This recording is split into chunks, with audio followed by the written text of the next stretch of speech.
Hello. मैं मृणाल। हालांकि taxation field में मुझे लोग मृदुल नाम से पहचानता है। तो जो भी है, आई एम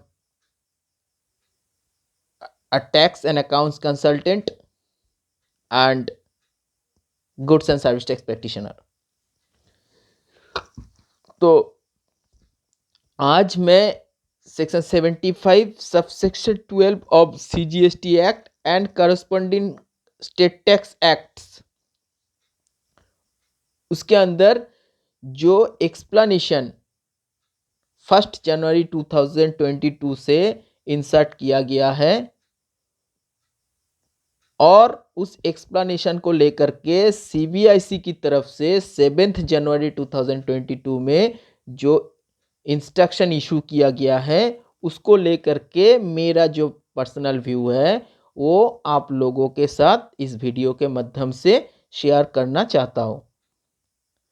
तो देखिए, first of all section 75 subsection 12, ये सेक्शन यही बताता है कि कोई भी self assessed tax according to return furnished under section 39 आपका अनपेड रहेगा। और उस अगर आपका अनपेड रहेगा तो वो टैक्स एंड वो टैक्स रिलेटेड जो इंटरेस्ट बनेगा, वो इंटरेस्ट आपका डायरेक्टली सेक्शन 79 में रिकवर होगा। यानी कि गवर्नमेंट या प्रॉपर ऑफिसर उसको डायरेक्टली रिकवर करेगा और उस रिकवरी में सेक्शन 73 और सेक्शन 74 में जो प्रोसेस बताया गया है वो प्रोसेस भी एप्लीकेबल नहीं होगा। यानी कि शोकॉज नोटिसेस वगैरह जो है, वो शोकॉज नोटिसेस वगैरह भी एप्लीकेबल नहीं है इस अनपेड सेल्फ असेसमेंट टैक्स को रिकवर करने के लिए।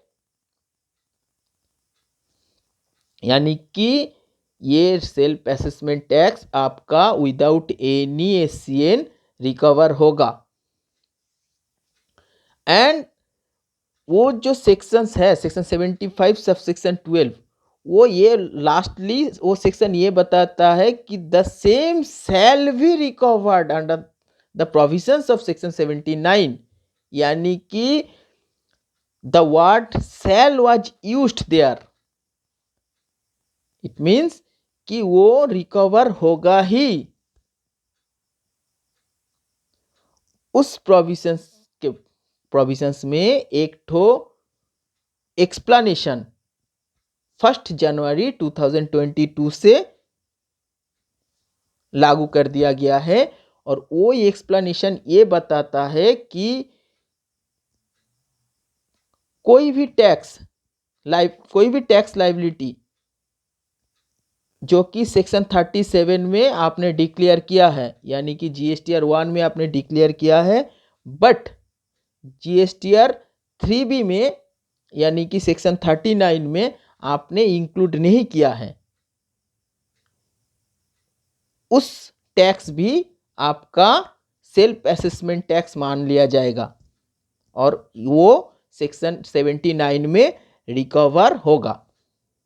तो देखिए, ये टैक्स अवॉइडर्स लोग जो है, जो फ्रॉडली काम करता है, जो टैक्स गवर्नमेंट को नहीं देता है बट GSTR 1 फाइलिंग करके जो क्रेडिट का व्यू करने का फैसिलिटी है वो रिसिपिएंट्स के पास भेज देता है, लेकिन टैक्स गवर्नमेंट को देता नहीं है, उन लोगों के लिए ये जो प्रोविजंस है ये एकदम परफेक्ट प्रोविजन है। लेकिन जो गलती से जो GSTR 1 में गलत डाटा दे दिया, जिसके लिए उसका टैक्स लायबिलिटी GSTR 1 में ज़्यादा हो गया, उन लोगों के लिए बहुत दिक्कत पैदा कर सकता है ये प्रोविज़न। सिर्फ यही नहीं, सेक्शन 83 में भी सेक्शन 83 सबसेक्शन 1 को भी 1 जनवरी 2022 से चेंज कर दिया गया है और उसमें भी आपका जो बैंक अकाउंट और प्रॉपर्टी प्रोविजनली अटैचमेंट होने का क्लॉज है वो भी ये जो सेल्फ असेसमेंट टैक्स है इस टैक्स का रिकवरी के लिए भी सेक्शन 83 को एप्लीकेबल कर दिया गया है। यानी कि चैप्टर 12 चैप्टर 14 और चैप्टर 15 इस 3 चैप्टर में किसी भी क्लॉज का अगर इनिशिएशंस हो जाएगा इन 3 चैप्टर का कोई भी सेक्शन में अगर आपका प्रोसीडिंग्स चालू हो जाएगा कोई भी सेक्शंस में प्रोसीडिंग्स चालू हो जाएगा तो सेक्शन 83 एप्लीकेबल है। यानी कि सेक्शन 59 में यानी कि सेल्फ असेसमेंट टैक्स के लिए भी सेक्शन 83 एप्लीकेबल है। हालांकि बहुत सारा जजमेंट्स है कि कौन सा स्टेज में 83 को अप्लाई करना चाहिए, कौन सा पैरामीटर्स इसमें होना चाहिए, तो वो एक अलग मुद्दा है। और 83 में और एक तो अमेंडमेंट है वो मैं डिस्कस बाद में करूँगा कि और कुछ पर्सन्स है जिसका भी बैंक अकाउंट और प्रॉपर्टी अटैच हो सकता है, वो अलग बात है। लेकिन मैं इस बात को लेकर के यानी कि यानी कि सेल्फ असेसमेंट टैक्स का रिकवरी के लिए क्या क्या हो सकता है इस बात को लेकर के मैं बात बात कर रहा हूँ इस वीडियो में। तो सोचिए गलती से किसी ऑनेस्ट टैक्सपेयर ने जीएसटीआर 1 में ज़्यादा लायबिलिटी दिखा दिया और जहाँ पे आप जीएसटीआर 1 को रिवाइज्ड नहीं कर सकते हो उस सिचुएशंस में आपका 79 में रिकवरी होगा और उस रिकवरी के लिए सेक्शन 83 भी एप्लीकेबल है। क्या होगा इसमें सिचुएशन को सोचिए थोड़ा। तो इस सिचुएशंस में आप देखिए कि मान लीजिए आपका B2C सेल है, काउंटर सेल है। आपने किसी काउंटर सेल में किसी भी मंथ का जीएसटीआर 1 में 1 करोड़ के जगह में 10 करोड़ दिखा दिया गलती से और उसमें करस्पॉन्डिंग जो टैक्स है वो टैक्स ज़्यादा हो गया और आपने ये फाइलिंग कर दिया और जीएसटीआर 3B में आपने तो आपका जो ओरिजिनल जो फिगर है वो फिगर डाला।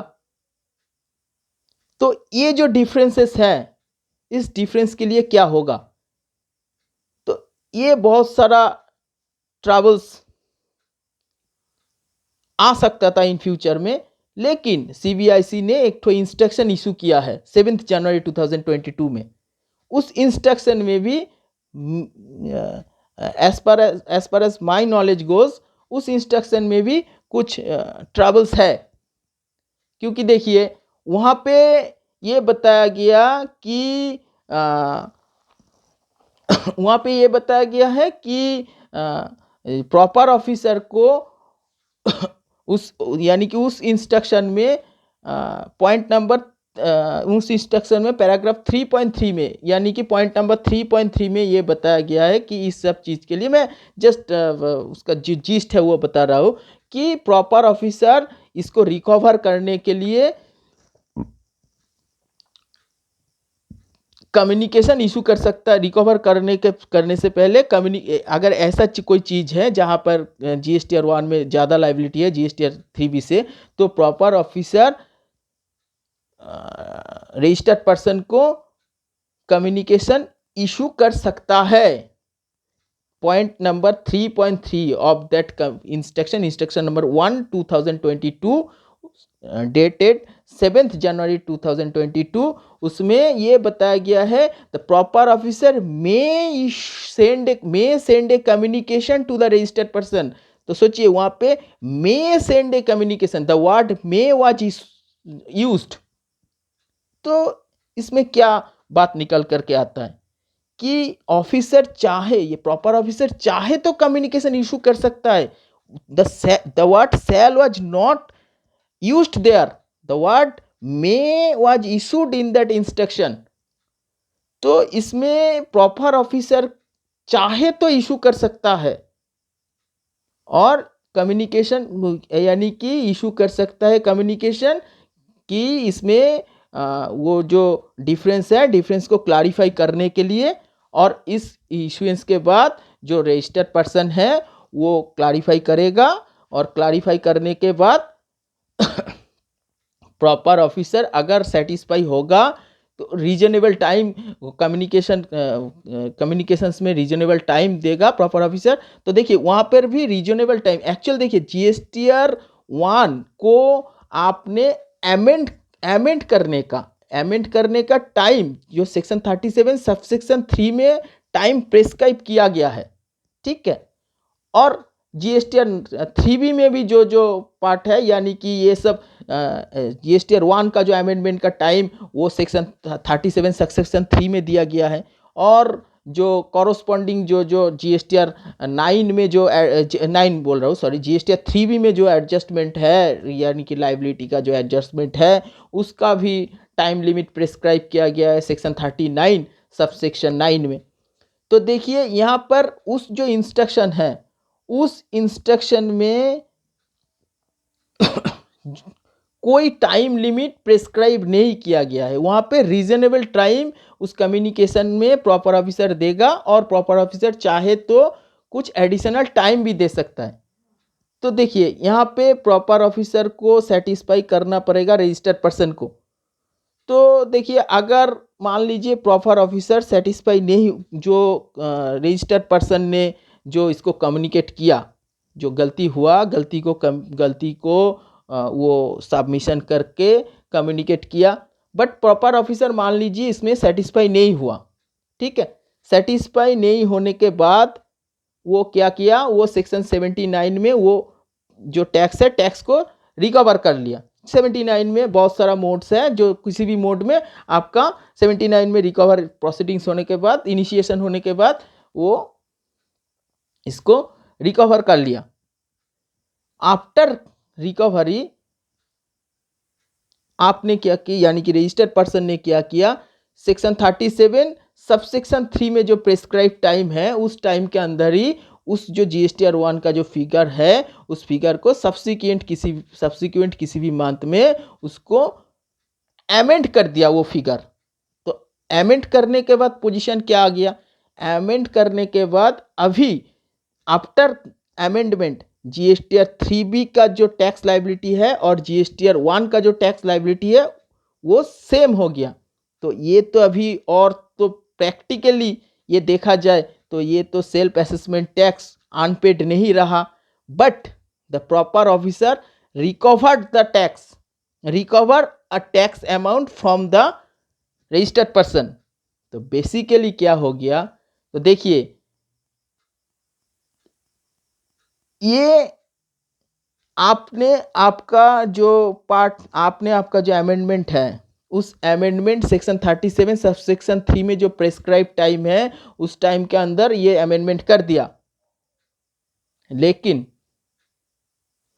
Already the excess amount was recovered was collected by the proper officer. तो देखिए प्रैक्टिकली ये क्या हुआ, डायरेक्टली आप ये नहीं बोल सकते हो आफ्टर डूइंग द अमेंडमेंट कि access payment of tax by the registered person और बाय द टैक्स पेयर, ये बोल नहीं सकते हो क्योंकि ये आपने पेमेंट नहीं किया गवर्नमेंट को, ये प्रॉपर ऑफिसर ने आपसे कलेक्ट किया है from my point of view. तो इट इज देखिए इनडायरेक्टली का क्या चीज निकल के आता है वो मैं बात नहीं कर रहा हूँ यहाँ पे मैं ये बता रहा हूँ कि directly it is not a fit case for access payment of tax by the tax payer, क्योंकि ये टैक्स पेयर ने पेमेंट नहीं किया है, ये टैक्स प्रॉपर ऑफिसर ने कलेक्ट किया है। तो एक्चुअली ये क्या है, excess collection of tax by the proper officer ये बन जाता है ये। तो इसमें बहुत सारा लिटिगेशंस आने वाला है मेरे ख्याल से इन फ्यूचर में। तो जो भी है तो इस लिटिगेशंस के लिए मुझे लगता है, और 83 का भी सेक्शन 83 का भी जो अमेंडमेंट होने का बाद मुझे लगता है कि इसका जो इंस्ट्रक्शंस है सेक्शन 83 लेकर के, यानी कि नया सेक्शन 83 का जो नया प्रोविजंस है उसको लेकर के भी गवर्नमेंट को एक ठो इंस्ट्रक्शंस इशू करना चाहिए। और ये जो इंस्ट्रक्शन इशू किया गया है सेक्शन 75 सबसेक्शन 12 का जो एक्सप्लेनेशन है उसको लेकर के भी जो इंस्ट्रक्शन इशू किया गया है उसको लेकर के भी थोड़ा और थोड़ा क्लियर व्यू देना चाहिए गवर्नमेंट को, क्योंकि मुझे लगता है इस चीज़ को लेकर के भी बहुत सारा केसेस में लिटिगेशंस आने वाला है। क्योंकि देखिए प्रॉपर ऑफिसर को सेटिस्फाई करना, अगर आपने सेटिस्फाई नहीं कर पाया और वो टैक्स प्रॉपर ऑफिसर ने कलेक्ट कर लिया तो उसके लिए देन आपने सेक्शन 37 सबसेक्शन 3 के मुताबिक टाइम में अमेंड कर दिया जीएसटीआर 1 में, तो वो जो टैक्स कलेक्शन कर लिया है, यानी कि आपने पेमेंट नहीं किया बट प्रॉपर ऑफिसर ने कलेक्ट कर लिया है, उस प्रोविजन उस चीज़ सब केसेस के लिए क्या होगा। तो इस बहुत सारा लिटिगेशंस मेरे ख्याल में इन फ्यूचर्स आने वाला है। इस सब लिटिगेशंस को इस लिटिगेशंस से बचने के लिए, इस सब लिटिगेशंस को एराइज नहीं होना चाहिए मेरे ख्याल से, और इसलिए गवर्नमेंट को थोड़ा ज़्यादा क्लियरली क्लैरिफाई करना पड़ेगा।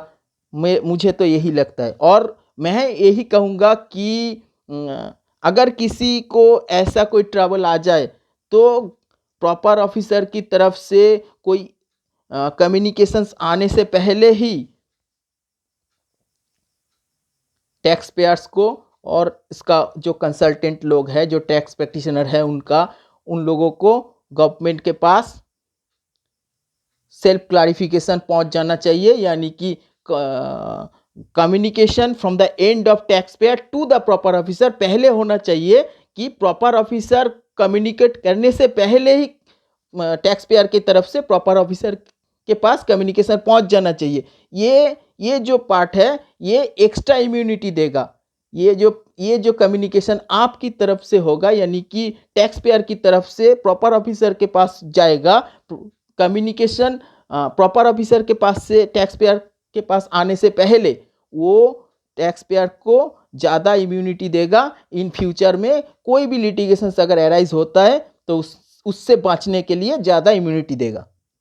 तो जो भी है, मैं आज मेरा व्यू शेयर किया इसको लेकर के। तो देन फ्यूचर में क्या होगा ये तो देखा जाएगा।